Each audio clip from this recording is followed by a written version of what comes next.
doing, doing. You can't front on that. Yeah.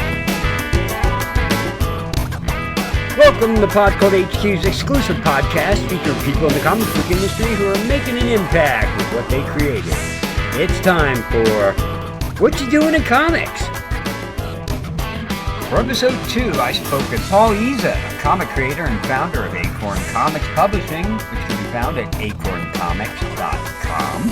It's the home of the title Heroes and Zeros, as well as other exciting new worlds from up-and-coming creators. Let's jump right into our chat. Doing. You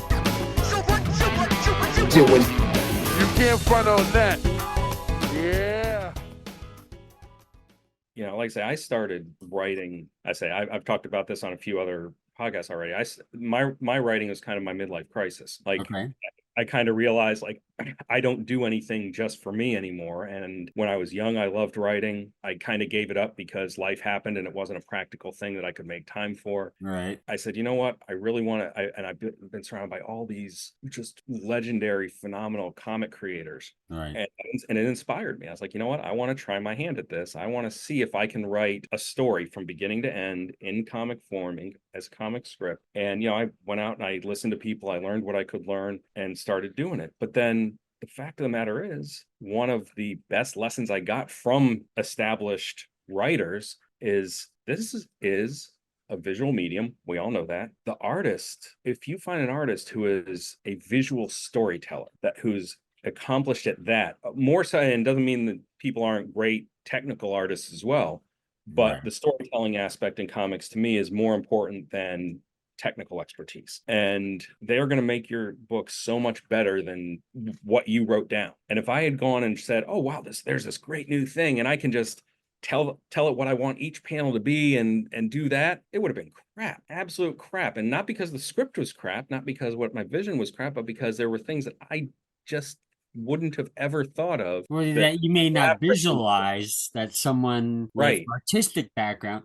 and I've heard that from a number of people that said, "Man, he took something I had envisioned one way. You know, my artist brought something out that I hadn't even thought of, and it's leaps and bounds better than that they couldn't visualize." But someone who's familiar with drawing, maybe a certain And type of book or working with panels and the best way for layouts or anything like that, that their creativity is based on their mind, their experience, what they've done, worked through, looked at, research, whatever. some of it ends up being kind of happy accident from the writing perspective of it. It's like, I didn't think of you drawing it this way, but this thing I wrote, when you draw it this way, that adds so many more layers to the text even, and it makes it so much more intriguing, those particular words in that setting. And it's, to me, that's the beautiful part of comics, is putting those together and having it function and come together all as one thing. And just the artistic visions of,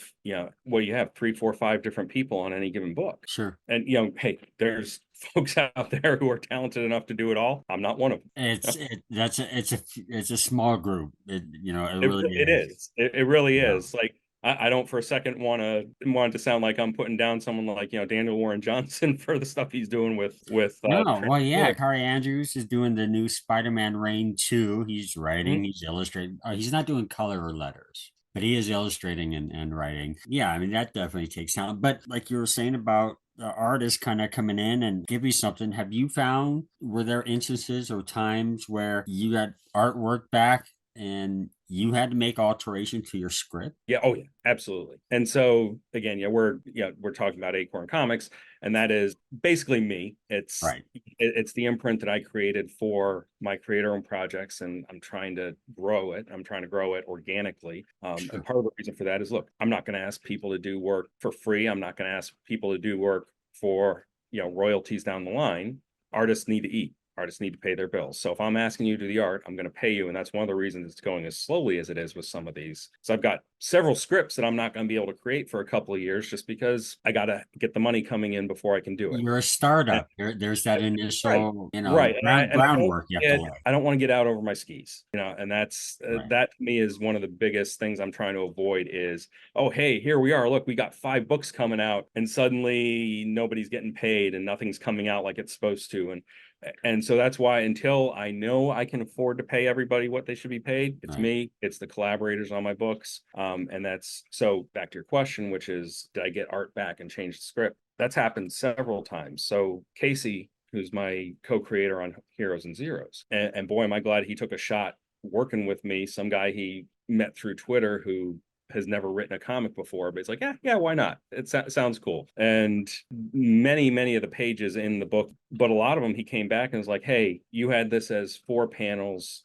Look at it this way as 6. I think it works better for the timing. I think it works better. And he was right. And a lot of times I look at, I'm like, okay, yeah, but now we've got a couple more panels. You can't have quite as much text in the panels. But you know what? I probably had too many words there anyway. I was probably just being a little bit wordier than I needed to be on those. And so him pacing it out like that, I was like, wait a second, now I need to cut my text back to make it fit here. Right. It still has the exact same meaning, but man, does it work better Yeah. when he does it that way. It's been, like I say, he's been a phenomenal collaborator. Casey is an amazing visual storyteller. That's one of the reasons I reached out to him to begin with, was looking over some of the things in his portfolio. And he's versatile. He's got a lot of different styles he can work in, and you can look at the art and tell what's happening in the story. That's what I love. So yeah. And that's, like, I think I look at just the black and white pages from Heroes and Zeros, and obviously you don't get a lot of the nitty gritty details, but you get a pretty good feel for what's happening and how the story's going. Sure. And yeah, and different viewpoints. I did notice, and looking over that embedded copy, different angles, different view shots, different, looking from above, so it really seemed to have a good grasp on, where you want to direct the eyes, where Yeah. we're trying to get the focus in, in a certain scene or in certain panels too. So I mean, that's got to be, incredibly helpful with you trying to convey your story. It is. There was a lot of it that, a lot of times, hey, I sent him the page, he sent it back. I was like, no comments either way. I'm like, perfect. We're good to go. And that made me feel good because I'm like, hey, I must have described that pretty well, that he didn't feel the need, because we did develop that relationship pretty quickly, where I think he became comfortable telling me, hey, I think we should do it this way instead. Right. And which is great. That's what I was looking for. But again, not somebody I'd known before, not somebody who knew me or knew how I was going to react to that sort of thing as a writer. I'm sure, like a lot of artists, at the end of the day, wants to get his bills paid and keep getting his bills paid. So to the extent that I'm paying him for the pages, he's going to say, well, hey, if you don't want criticism, I'm just going to draw exactly what you say and send it back, and that's what it's going to be. Well, and But it's not so much that this is just someone who you put an ad out for, he hire him. You guys don't really talk much. He just submits what he does. There's a lot of relationship forming in that with your artist, with your illustrator, that is so helpful to the process and the design, getting the vision out. Yeah, they definitely showed that in Heroes and Zeros. And that was crowdfunded, correct? yeah, it was on Kickstarter. Yeah. I did see in the credits, I saw Gail Simone's name, which is Yes.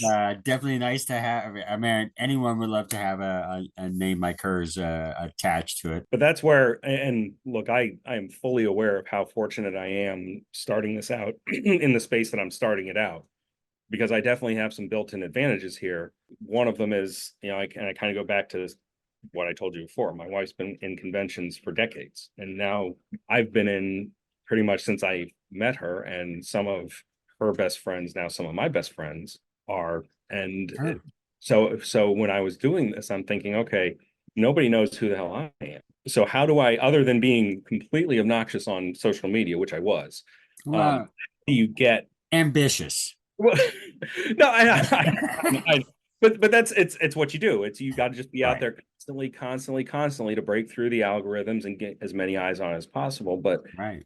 how else do you get eyes to come to it when people don't know you in this sense, in this capacity? It doesn't hurt to say, hey, here's a variant cover from Tom Rainey, Right. which was freaking amazing. And hey, by the way, if we hit this milestone on the Kickstarter, Gail Simone's going to write a 2-page bonus story for us. And the fact that I could reach out to both of them and say, pretty please, would you mind? Do you think this is something? And they were both like, absolutely. Yeah, Well, sure. because so many people, regardless of how big of a name they are or how long they've been in the industry, they're fans themselves. And they're also, a lot of them are really strong supporters of the indie comic scene, new talent, because they knew, they've been through that. Right. And All your stars today were indie creators themselves at one time, and so this is where the next batch of stars are going to come from. and comic creators, with very, very few exceptions, the ones I've met have all been some of the just nicest and most generous people that I've known in my life. And it's another reason I kind of was like, if I'm going to start writing, I want to be in this space, Oh, because it's these an are amazing community. There's it is. supportive. Everyone wants success for everyone. Mhm. We And want you absolutely. to do well. And We're rooting for you, right. And now, that being said, that's another reason now, and this is a story my wife likes to tell and is funny, I suppose, about how I basically wrote all of these comics in secret. Heroes and Zeros started out as a 6-issue miniseries. It was then combined into 3 double-sized issues. I had it combined into 3 double-sized issues, and I had probably the first 10 to 12 pages drawn before I told my wife about it, before I told any of Wow. friends in the Well, industry. And part of the reason for it was, especially when it came to some of the creators that I'm friends with, it's one thing to come to Tom or Gail and say, I wrote this thing. It's been completely written, drawn, and being colored and all that.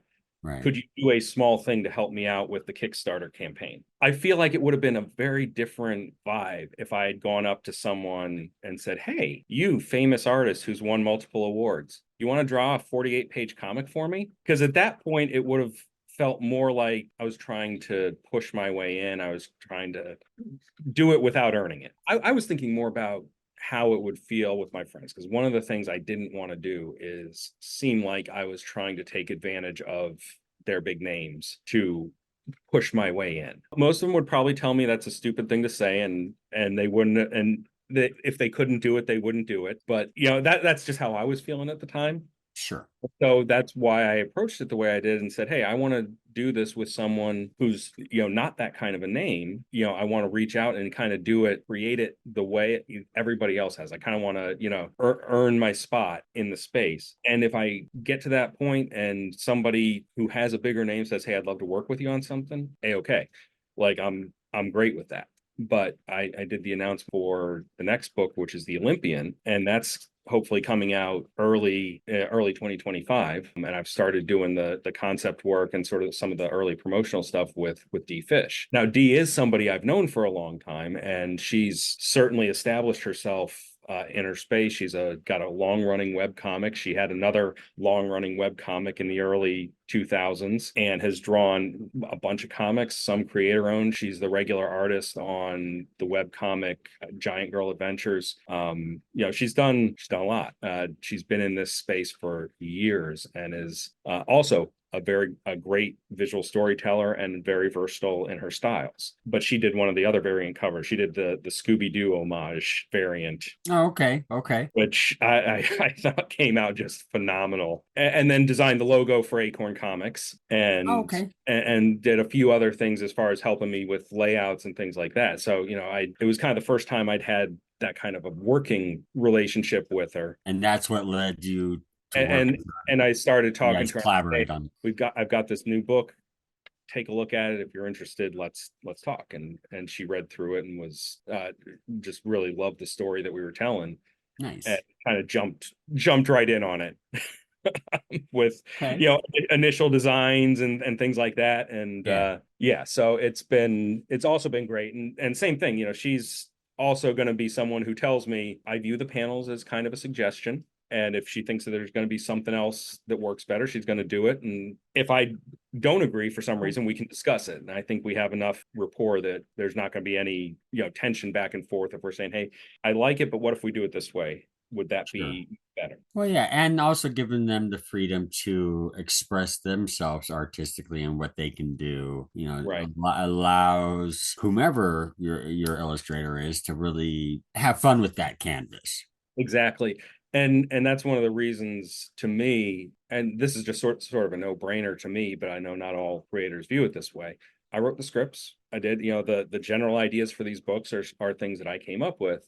These are still my co-creators. The person that's bringing these to life is just as much a creator of these stories as I am, and they're going to be credited that way. And to me, that's literally the very least I can do to acknowledge the fact that I would not have a comic without these folks. I mean, would you, in a way, say that that's Acorn Comics policy, in a sense that that's what you can Absolutely. expect from? Oh, absolutely. Yes. Okay, okay, Um, that is because again, the thing I want to do is treat artists, treat the other creators, and when I say artists, we've been talking a lot about, you know, the line art, the pencil, the inks. I am also including colorists. I'm including letterers in that general sense, sure. because every time I see the colors or the letters on something, it also just brings out something new in the story.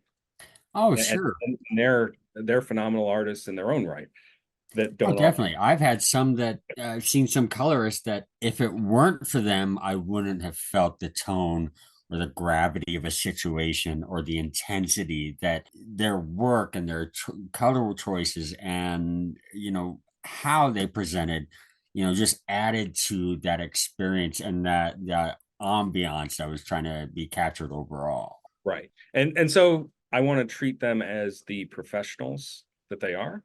I want to treat them with the respect that they deserve, because I feel like That's great. people don't always do that. And I think, look, I'm not a big company. I may never make money making comics.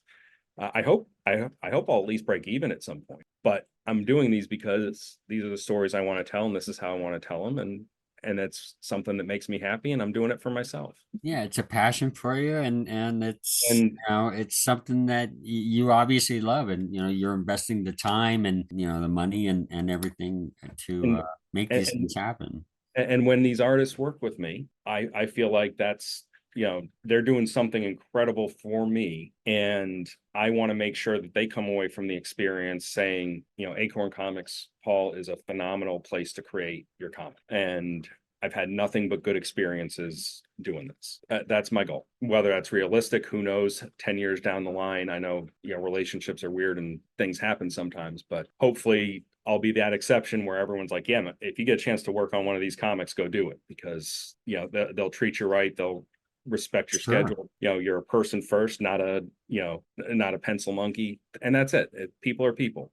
Treat them like people and they'll do the same for you. definitely. And now with Acorn Comics, I don't know if you do this presently or if it's something for future plans, or do you expect or intend to reach out and do submission requests? Probably Or if are we too early in its inception to get into that aspect? that's kind of in the best case scenario. Okay. So if I get to the point with this where, and it would take one of these comics that we're making really taking off and getting some sort of like pretty wide public audience, which, yeah, I hope that happens. That'd be really cool. You never know in this industry. That'd be really cool. I'd love to see that happen.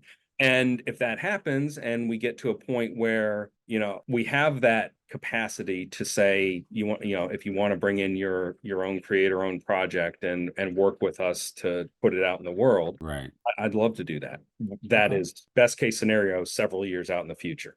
Okay. And it's strange that you mentioned, because I've gotten emails from folks who obviously don't know me personally, don't know a whole lot about what we're doing, but just a lot of people reach out and say, hey, I'm an artist, I'm a writer, I'd love to work with you. Can I show you some stuff? And I have to just respectfully say, that's wonderful, keep doing what you're doing. I'm sorry, this is not the place right now. And Right. I've got 2 books that I'm working on at the moment, and that's the first issue of the Olympian and the second issue of Heroes and Zeros. And our teams are entirely filled up on that. And even if I wanted to do more at the moment, I can't. There's not enough money to do it. Sure. Because And the you money, manage the Kickstarter campaign too, right? So I mean, Mhm. you're doing I do the social media, I do the Kickstarter, right, the interactions with backers. So I mean, you're wearing a lot of hats already as it is.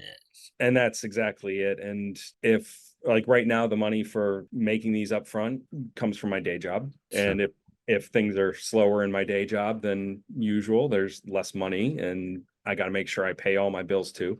Right. So, so Right. those are all factors that go into it. And it's one of the reasons I'm not trying to put out a second book this year, because realistically, if I did that, that would generate too much debt, and not to a point that I'm willing to go, because I feel like that's when you're starting to get out over your skis, and Sure. you're really in danger of a really, really terrible fall. And so I'm taking it slow. And if, things start going better, either my day job, I'm a mediator, I work for myself. As that business takes off, maybe I'll have a little bit more extra money to throw towards the comics. Or if the comics take off and I start getting, more income from that stream, I can do it. Well, and it's good too. I think there's nothing wrong to take it a little bit slow in this initial phases. You're laying the groundwork and really kind of shaping what Acorn Comics is and will and can be. Some time, you need some time in that, and getting these things out. So you have another Kickstarter campaign on the horizon. Not until next year. The next Kickstarter campaign is going to be for the Olympian. Okay.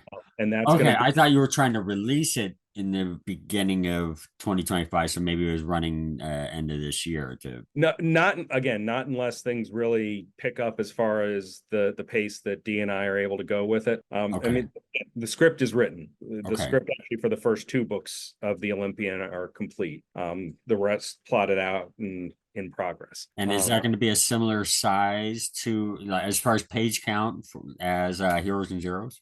The Olympian is going to be a standard size comic. Okay. Traditional length comic. We're going to do that as five issues for the first arc. Okay. I've got it all plotted out when I think it's going to be ready for each one to go. But like I say, this year's 1 comic on the Kickstarter. Next year, we're planning 2. So you have the Olympian 1 early 2025 and then Heroes and Zeros 2? Yep. Okay. And then hopefully in 2026, we'll be up to, if 2, possibly 3, depending on the pace we're going with the Olympian. And with Heroes and Zeros, you were saying that's scheduled for 3 books? Yep. The first arc is 3 double-sized issues. So and actually it's going to be a little bit more than that. The first 2 books are 48 pages each. We're hoping to do another bonus story as the last 2 pages in the next one. Right. And then book 3 is actually, I think I have that written as a 52 or 54 page finale for this. All right. So like I say, big things planned on that one. I'm really excited. I'm excited about all these stories. That's the thing. I love stories that we've got. Heroes and Zeros was the first one I wrote. Even having different ideas, I would just sort of jot the idea down, but I wasn't going to until I was done with Heroes and Zeros. And I wanted to prove to myself that I would finish that arc and finish that story before I move forward with any of it. And so that one has been written. I'm sure there will be edits down the line, but that full series arc has been written for a couple of years now. Oh, wow. Okay. And then I started focusing on, making it, making that, and starting on the Olympian. I've dabbled in a couple other projects that I haven't made a ton of progress on, but I did do one short that's actually up on the website called Intrusion. I did that with Lane Lloyd, and Lane, I've said in a couple of different spaces, Lane's artwork is unsettling in the best of ways. Okay. All right. And it's unique. It's distinctive. So Intrusion is a short horror comic that had just been sort of bouncing around in my head for a while. So at some point I was like, I'm just going to put this on paper, and Lane was the perfect artist to do it. I was really thrilled that they said yes, and really kind of knocked that one out of the park too. And we kept it black and white. I didn't feel like colors particularly would have added to this one. Okay. But, go check it out. If you go to the comics section of the Acorn Comics webpage, there's a link right at the top. Yeah, there's a link right at the top of that page to go read Intrusion. And there's also a preview of Heroes and Zeros, a 17-page preview. Basically, the first 17 pages of the book are up there. That's through the scene at the bar for. And that's a great start for people too, because I know early on, and I started looking it over, I don't want to give away too much. I know initially when I was reading it, I was like, okay, I'm getting little hints of, say, The Boys, and maybe a little bit of hint here of X-Men with the different, your A1s, your A5s. And I was like, okay, so it's, this kind of system, but, the whole half a millennia, and it's like, wow, okay, so we're just accepting all this now.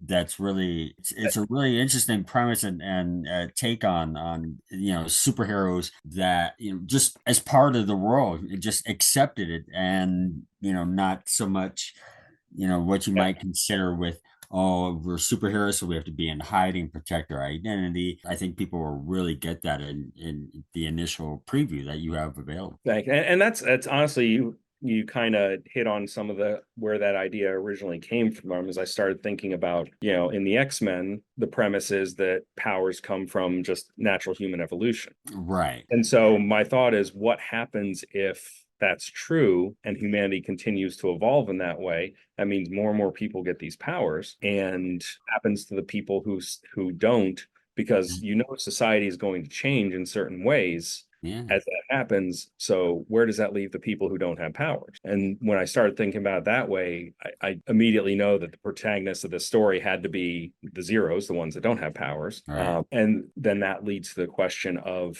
what would be an interesting story focusing on these protagonists, because I do love superhero stories, and that's sort of where my interest in comics has always been, and that's where we went. I said, you might not be able to fight somebody too well, but you can still use your brains, and even if this society has decided that you're not particularly valuable, let's show them different. And that's where the protagonists of this story, the Zeros, come in, obviously with a big sheepdog, because who doesn't love a big fluffy dog? and and that's where, when I was doing a lot of the early pitches on this, the super short elevator pitch was X-Men meets Scooby-Doo in the future. Okay. And that's sort of where I took it, and that's where I ended up with the Scooby-Doo homage for the cover, was sort of that little idea in the back of my head. Right. And like I say, you've gotten to see the first issue, and there's a lot of, I tried to put different layers to this, and there's action in it for sure. There's humor, but there's also a lot of There was a point, and dynamics. again, I'll bite my tongue out, but there was a point I'm like, oh hell no.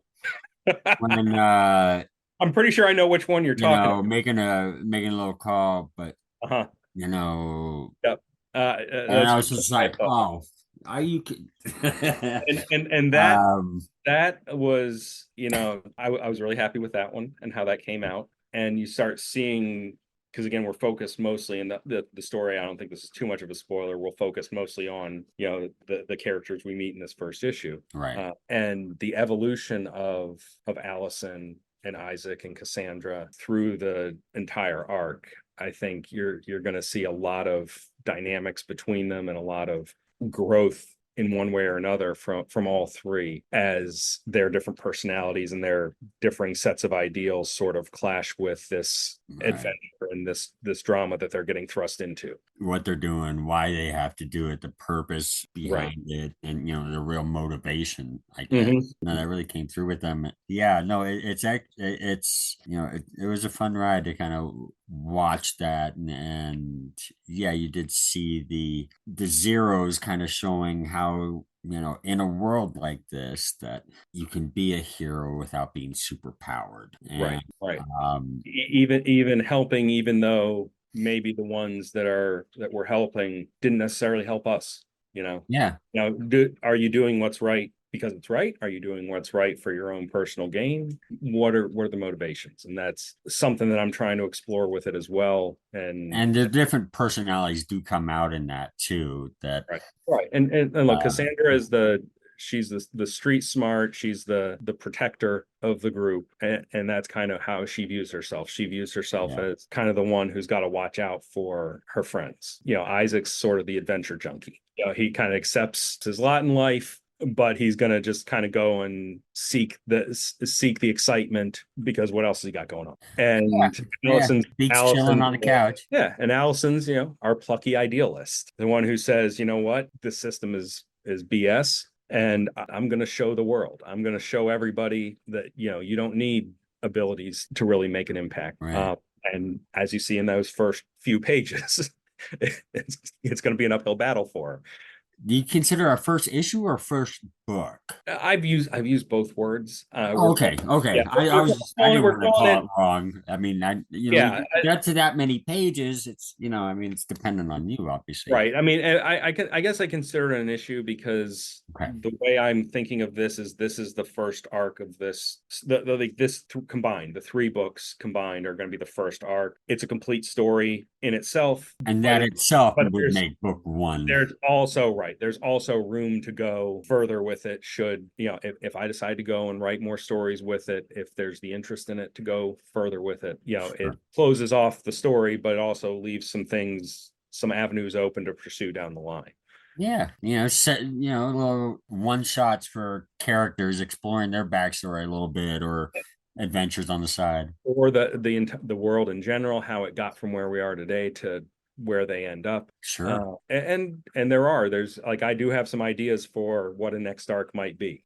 Just nothing I fleshed out because I feel like I need to focus on this and get this out and actually produce a comic first. Sure. Then worry about 5 comics down the line what's going to happen. Yeah.